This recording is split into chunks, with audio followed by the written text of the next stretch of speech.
river looked harmless at first. Brown water, humid air, and a fleet moving forward with the confidence of an empire that had crushed half the known world.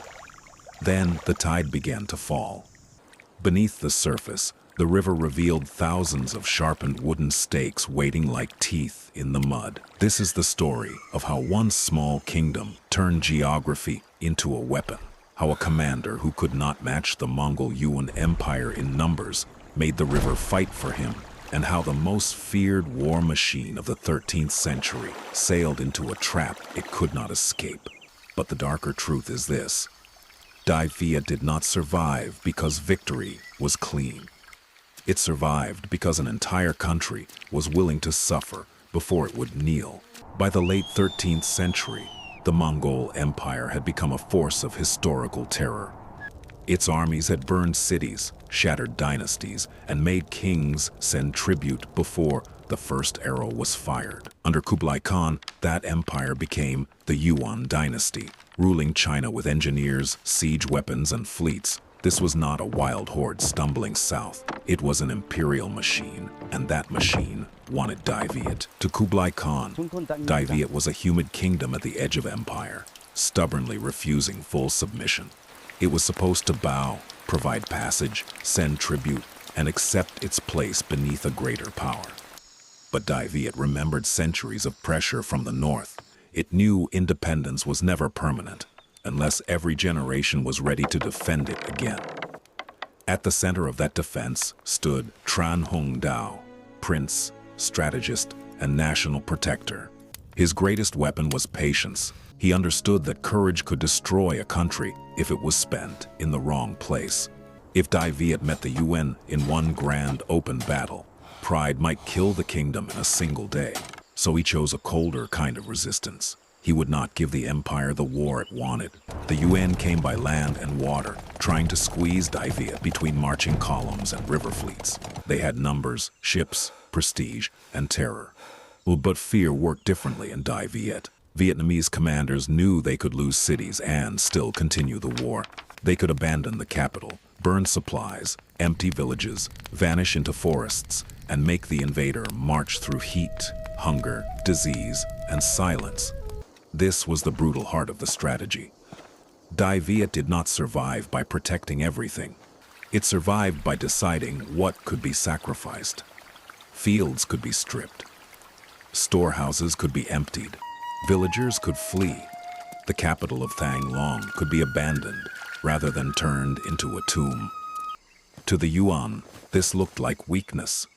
To Tran Hung Dao, it was exhaustion being planted like a seed. And then came the fleet. The Yuan needed ships to carry supplies and keep the invasion alive. A land army without food becomes a crowd of desperate men. If Tran Hung Dao could break the fleet, he could break the invasion. Not by destroying the empire, but by cutting the artery that kept its army breathing. The place he chose was the Bach Dang River.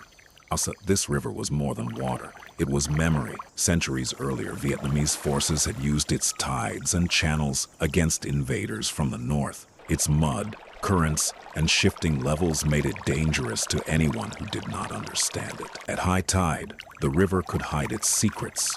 At low tide, it could expose them. For Tran Hung Dao, it was a battlefield that changed shape with time. So the Vietnamese prepared the trap.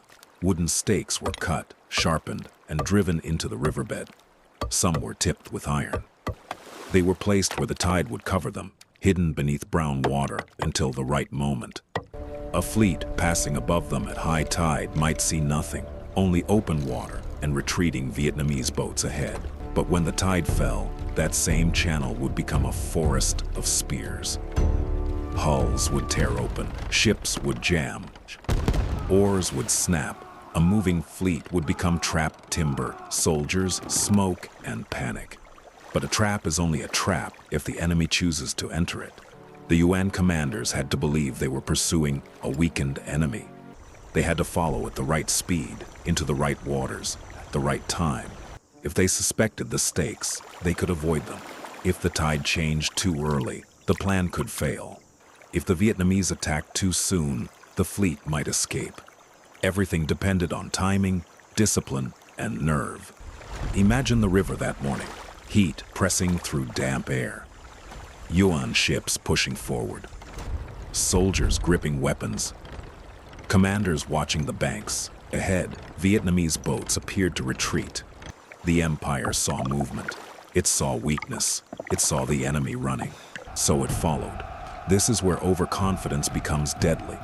The Yuan had conquered too much to imagine that a smaller kingdom could dictate the final battlefield. They had veterans of campaigns that had broken nations, and now they were sailing into a river that had been waiting for them. Then the tide began to fall. At first, perhaps no one understood.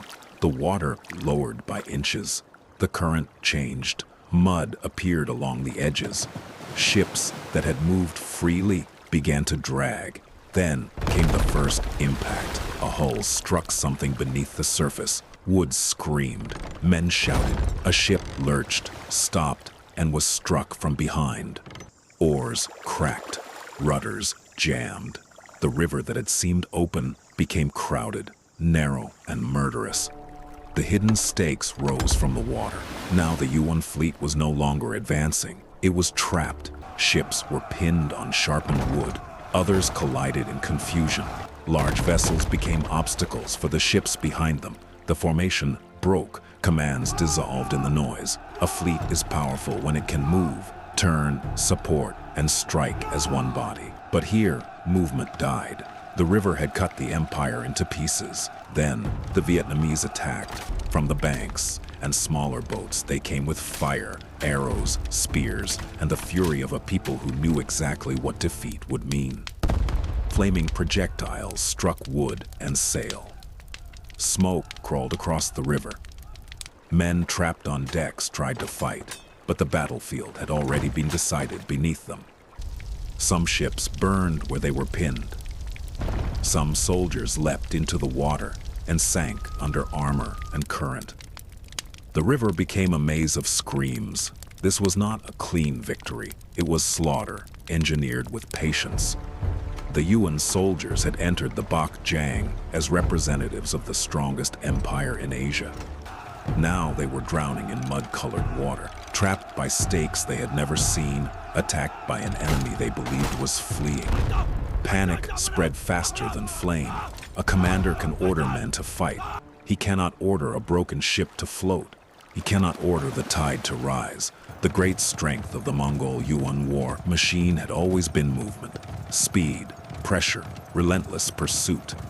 But at Bach Dang, that strength was reversed. Pursuit became captivity. Size became weakness. Confidence became blindness. When the fleet was destroyed, the invasion began to collapse. Without secure supplies, without control of the river, and with Vietnamese resistance still alive, the UN position became impossible. The campaign meant to punish Dai Viet turned into retreat and humiliation. Kublai Khan's empire was not destroyed there, but it had been denied. It reached for a small kingdom and found mud, fire, hunger, and a commander who understood that survival means refusing the enemy's rules. Tran Hung Dao became more than a general. He became a symbol of patience and national resistance. He did not defeat the UN by pretending his kingdom was stronger than it was. He defeated them by knowing exactly where they were vulnerable. He made geography into strategy. He made tides into timing. He made the riverbed into a weapon. But the legend should not make us forget the cost. Dai Viet's victory was bought with burned fields, abandoned homes, hunger, fear, and sacrifice. It was a story of a society pushed to the edge of destruction and choosing suffering over submission. That is what makes Bach Dang so powerful.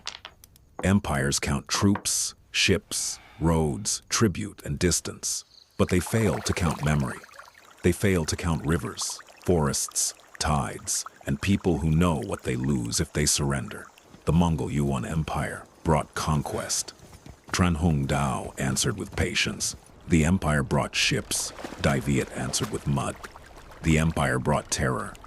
The river answered with silence until the last possible moment. And when the tide went out, the truth appeared. No army is invincible everywhere. No empire is stronger than the land it refuses to understand. Sometimes history does not turn on golden thrones, royal blood, or shining cavalry charges. Sometimes it turns beneath brown water, where sharpened wood waits in the dark, and a small kingdom teaches the world that even the strongest power on earth can bleed.